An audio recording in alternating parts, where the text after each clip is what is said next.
नमस्कार, आप देख रहे हैं डीटीवी भारत और मैं हूं आपके साथ निर्भय किशोर। जाप संरक्षक पप्पू यादव को आज हिरासत में लिया गया है और अब उन्हें गिरफ्तार कर लिया गया। लेकिन जहां एक तरफ प्रशासन के द्वारा जो कार्रवाई की गई है, तो दूसरी तरफ अब सरकार में सहयोगी जो दो पार्टियां हैं, हम और वीआईपी, उन दोनों ने इस पूरी कार्रवाई का विरोध किया है। हमारे साथ हमारे सहयोगी अविनाश हैं।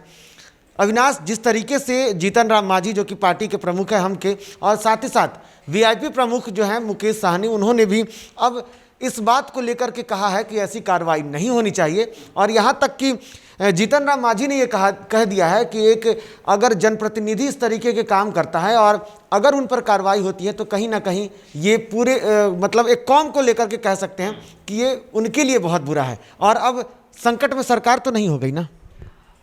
देखिए, एक तो बहुत कम अगर देखिए विधायकों की संख्या की बात कर लें तो जो सरकार है और जो विपक्ष है उसमें एक बहुत कम संख्या 5 या 6 या 7 विधायक ही अगर इधर से उधर होते हैं तो सरकार पलट सकती है। ये लगातार कह रहे स्थितियाँ बदल रही हैं। देखिए, जीतन राम मांझी का ये जो ट्वीट है, इस ट्वीट में बहुत सारी बातें हैं। इस ट्वीट में जो साफ ये चिन्हित किया गया है कि जो जनप्रतिनिधि अगर काम कर रहा है, जनता की सेवा कर रहा है, जनता तक ऑक्सीजन सिलेंडर पहुँचा रहा है, दवाइयाँ पहुँचा रहा है, उसके ऊपर इस समय में इतनी बड़ी कार्रवाई ये समझ से परे है।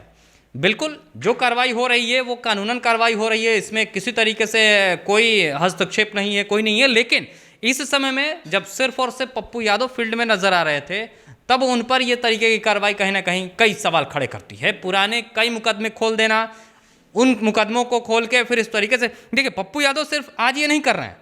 पप्पू यादव को पटना जब डूबा था तब भी देखा गया था। पप्पू यादव को जब उत्तर बिहार डूबता है तब भी देखा जाता है, नाव पर देखा जाता है, बाइक पर देखा जाता है, यहाँ पानी में चलते हुए देखा जाता है। और अभी जो कोविड की सिचुएशन है, 2020 की बात कर लें या 2021 की बात कर लें, पप्पू यादव अस्पतालों का दौरा करते हैं, अस्पताल पहुँच जाते हैं, वहाँ पर कई मरीजों के परिजनों से मिलते हैं, उनकी मदद कर देते हैं। और ऐसे में जब एम्बुलेंस का प्रकरण सामने आता है, तमाम मीडिया उसको बड़ी खबर बना के चलाता है, बताता है कि स्थितियां अगर इतनी खराब हैं और एम्बुलेंस रखी गई है और सिर्फ ये कह दिया जाता है कि ड्राइवर नहीं है। भाई साहब, ड्राइवर नहीं है तो ड्राइवर कौन लाएगा, कहां से लाइएगा ड्राइवर, ये आप ही बताइएगा। और उसमें पप्पू यादव जब इतने ड्राइवर खड़े कर देते हैं, फिर भी एम्बुलेंस क्या वहां से निकली, क्या चल रही है, कोई नहीं, कोई जानकारी ही नहीं है। और इस पर सिर्फ खाना पूर्ति कर देना और इस तरीके से उसके बाद बालू की ढुआई, वो वीडियो फेक है क्या है, वो कौन देखेगा।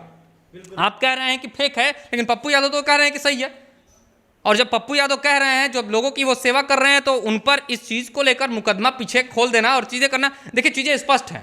कम से कम पब्लिक तो अब जान रही है, पब्लिक तो ये देख रही है ना कि इस तरीके से जो काम हो रहा है, इस काम के पीछे कहीं ना कहीं मंशा है, कुछ ना कुछ चीजें तो हैं जिसको लेकर पुराने मुकदमे खोल दिए जाते हैं। कहीं ना कहीं मंशा है। और आपने जिस तरीके से बातें कही, अगर सरकार चाहती है अपनी मंशा को दिखाने के लिए पप्पू यादव को परेशान कर देना, पप्पू यादव पर कार्रवाई कर देना, लेकिन कहीं ऐसा नहीं लगता है कि पप्पू यादव के लिए बेहतर मौका साबित हो सकता है?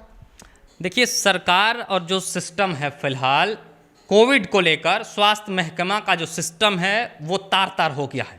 किसी तरीके की कोई व्यवस्थाएं नहीं है। कई लोग ऑक्सीजन की कमी से आज भी मर रहे हैं। आज भी जिस तरीके से गर्दनीबाग के सिविल सर्जन के ऑफिस में देखिए उतने जो ऑक्सीजन सिलेंडर हैं वो पड़े हुए मिल जाते हैं, उनका उपयोग क्यों नहीं किया गया? कोई लिस्ट नहीं है, कोई जानकारी नहीं है। हमारे पास कितनी एम्बुलेंस है ये हमको लगता है सरकार को पता ही नहीं है, प्रशासन को ये पता ही नहीं है। कितने में ड्राइवर हैं ये पता ही नहीं है, कितने में बैटरी है कि नहीं है, किसमें जो टायर लगा है कि नहीं है। बक्सर से देखिए, जो केंद्रीय राज्य मंत्री है स्वास्थ्य के, उनका संसदीय क्षेत्र है, वो बक्सर का सांसद हैं अश्वनी चौबे, उनके जो अनुदान से वहां पर खरीदी गई एम्बुलेंस थी, उनमें टायर नहीं है, उनमें बैटरी नहीं है, वेंटिलेटर युक्त एम्बुलेंस थी, उसमें सारी सुविधाएं हैं, वो अत्याधुनिक सुविधाओं से लैस है, उनका उपयोग नहीं हो रहा है। दरअसल सरकार और प्रशासन को किसी तरीके की कोई जानकारी है ही नहीं कि उसके पास है क्या और वो काम कैसे करे। इस समय जब पप्पू यादव जा रहे हैं, चले जा रहे हैं, आज तो नहीं जा रहे थे पप्पू यादव, पिछले साल भी गए, क्यों नहीं केस किया? पप्पू यादव को आज उठाया जा रहा है। हम पप्पू यादव की तारीफ नहीं कर रहे हैं, हम उनका बचाव नहीं कर रहे हैं। जो हो रहा है कानून के अगर सम्मत हो रहा है, कानून काम कर रहा है, बिल्कुल करे। लेकिन इस कंडीशन में जब सिर्फ एक जन नेता जमीन पर दिख रहा है निर्भय, तो ये वाकई में सवाल खड़ा करता है कि ऐसा क्यों। और जब से बालू प्रकरण हुआ, जब से एम्बुलेंस प्रकरण हुआ, उसके बाद से ये तल्खी इस तरीके से ये अविनाश, इसको न्यायिक संगत कैसे कहा जा सकता है? थोड़ा सा आपसे समझने की कोशिश करेंगे। जो मामला पप्पू यादव के खिलाफ खुला है, 1989 का एक किडनैपिंग मामला है, उसको लेकर के कहा यह जा रहा है कि 23 अप्रैल को कोर्ट ने उनके लिए गिरफ्तारी वारंट जारी किया था। कुछ नहीं हुआ। पप्पू यादव सड़कों पर लगातार जो काम कर रहे थे वो कर रहे थे, लोगों की सेवा कर रहे थे। एम्बुलेंस का मामला खुला तब पप्पू यादव के मतलब थोड़ी सी खबरें जब उठने लगी, उसके बाद पप्पू यादव तब भी सेवा करते रहे। वो लगातार सरकार के खिलाफ हल्ला बोलते रहे, अब भी वो काम कर रहे थे। लेकिन अब सबसे बड़ी बात, आज जब पप्पू यादव को हिरासत में लिया गया, पहले पुलिस की मतलब थोड़ी सी स्थितियों को मैं आपको समझाना चाहूँगा, समझना चाहूँगा। पहले सुबह में उनको घर में नज़रबंद करने की बात हुई, उसके बाद पुलिस प्रशासन जो था वो उनको लेकर के गांधी मैदान गई। कहा यह जा रहा था, और 2 बजे तक जब पप्पू यादव के जो वकील थे वो वकील पहुंचते हैं तो कहते हैं कि अब तक कोई कार्रवाई की जो दस्तावेजी यानी कागजी कार्रवाई होनी चाहिए वो नहीं हुई, क्योंकि हम उनके खिलाफ कोर्ट में जा सकें। कुछ नहीं हुआ था। तब तक ये कहा जा रहा था कि पप्पू यादव के खिलाफ कोरोना गाइडलाइन का पालन नहीं करने और लॉकडाउन का उल्लंघन करने, या फिर इस पूरे प्रक्रिया के दौरान जब लोगों की सेवा कर रहे थे तो उन्होंने कोई परमिशन नहीं लिया था। और अब उनकी गिरफ्तारी हुई, वो मधेपुरा जा रहे हैं। मधेपुरा जो डीएसपी आए थे वो उनको लेकर के जा रहे हैं। ये क्या लगता है, पप्पू यादव को फंसाने की साजिश नहीं थी?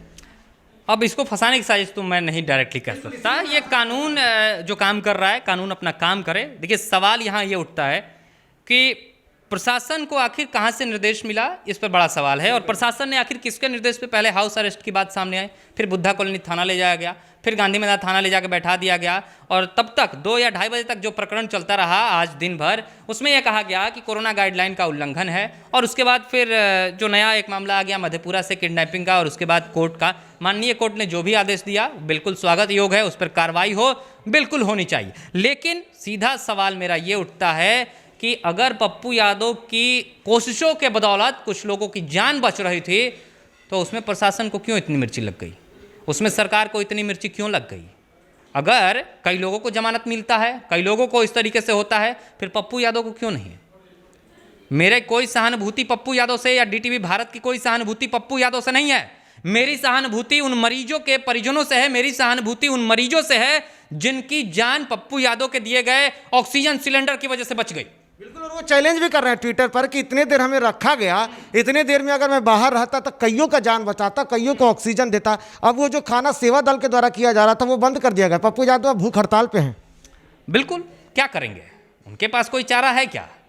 सरकार जो है और जिस तरीके से प्रशासन काम कर रहा है उसके अब उनके पास कोई चारा है भी नहीं। क्या कर सकते हैं? कानून है, कानून को मानना पड़ेगा भाई, कैसे नहीं मानिएगा। लेकिन इस वक्त में ये कानूनी प्रक्रिया, ये जो जिस तरीके से कार्रवाई की गई है प्रशासन की, ये कहीं तरीके से सही और न्याय संगत तो बिल्कुल नहीं लग रही है। देखिए, पुराना केस उठाना और उसके बाद वगैरह वगैरह इस तरीके से दिन भर का एक प्रकरण, और कोई पता नहीं था कि प्रशासन क्या कर रही है। प्रशासन को जिस तरीके से है, क्योंकि हमने यहाँ के डीएसपी को भी सुना किस तरीके से वो बातचीत कर रहे थे उनके समर्थकों के साथ, या मीडिया कर्मियों ने जब सवाल पूछा तो आप मास्क लगाइए, आप सोशल डिस्टेंसिंग का पालन कीजिए। कितने पुलिसकर्मियों ने सोशल डिस्टेंसिंग का पालन किया? जो आप गए उनको अरेस्ट करने के लिए, कितने लोगों ने वहां पर सोशल डिस्टेंसिंग का पालन किया? क्या नजर आया? कुछ आया क्या? अभी कोविड को लेकर स्थितियां इतनी खराब हैं कि जो बाहरी लोगों को जेल में ले जाने की कोशिश है वो फिलहाल स्थगित है। कोर्ट उतने ये भी कहा है कि कुछ लोगों को बाहर निकाला जा सकता है, उन्हें पेरोल पर। कोर्ट में कई देखा हमने, कोर्ट में कई तरीके के कोरोना मरीज मिले, जिसके बाद माफ़ कीजिएगा, जेल में कई तरीके के कोरोना मरीज मिले, जिसके बाद स्थितियां खराब हुई। कई मरीजों की जिसमें मौत हो गई, इसमें शहाबुद्दीन की भी बात सामने आ रही थी।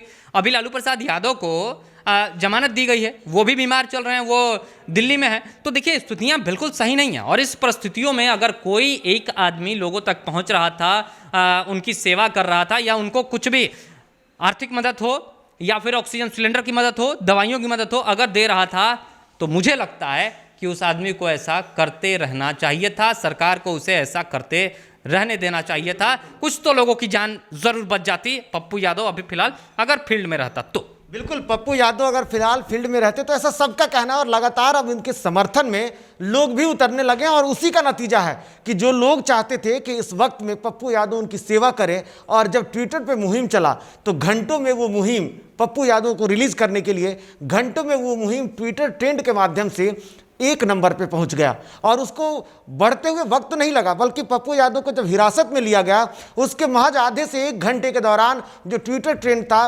वो 24,000, 25,000 और फिर 50,000 तक उसका ट्वीट होने लगा उस पर। पप्पू यादव की कई सारी पुरानी तस्वीरों को लेकर के, जब वो पटना में जब बाढ़ आया था उस वक्त की स्थितियों को लेकर के भी लगातार लोग ट्वीट करने लगे और समर्थन में आ गए। और इसके साथ साथ शाम होते होते पप्पू यादव के नाम की 3 मुहिम जो थी वो ट्विटर पर दौड़ने लगी। तो यही लोग चाहते हैं। और फिलहाल ऐसे वक्त में पप्पू यादव के ऊपर ये कार्रवाई कहीं ना कहीं प्रशासन की और सरकार के पूरे नीतियों पर, सरकार की पूरी व्यवस्था पर सवाल खड़ा करने लगा है। और ऐसे में आगे स्थिति क्या होगी ये फिलहाल सब कुछ देखने वाली बात होगी। वैसे पप्पू यादव को मधेपुरा डीएसपी आए थे और उन्हें अब गिरफ्तार करके ले गए हैं। अब तक पप्पू यादव हिरासत में थे, लेकिन अब उन्हें गिरफ्तार करके ले जाया गया है, जिसके लिए जो डीएसपी मनीष कुमार थे वो बजाते कोर्ट से गिरफ्तारी वारंट लेके आए थे और उन्हें ले गए हैं। अब ये कहा जा रहा है कि पप्पू यादव की मधेपुरा कोर्ट में पहले पेशी होगी और उसके बाद कोर्ट क्या फैसला लेता है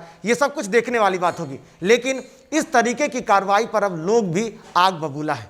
समय कैसे बदलता है और किस तरीके की स्थिति होगी ये सब कुछ देखने वाली बात होगी। और इस सारी खबरों के लिए आप देखते रहें DTV भारत। फिलहाल हमें दीजिए इजाजत, नमस्कार।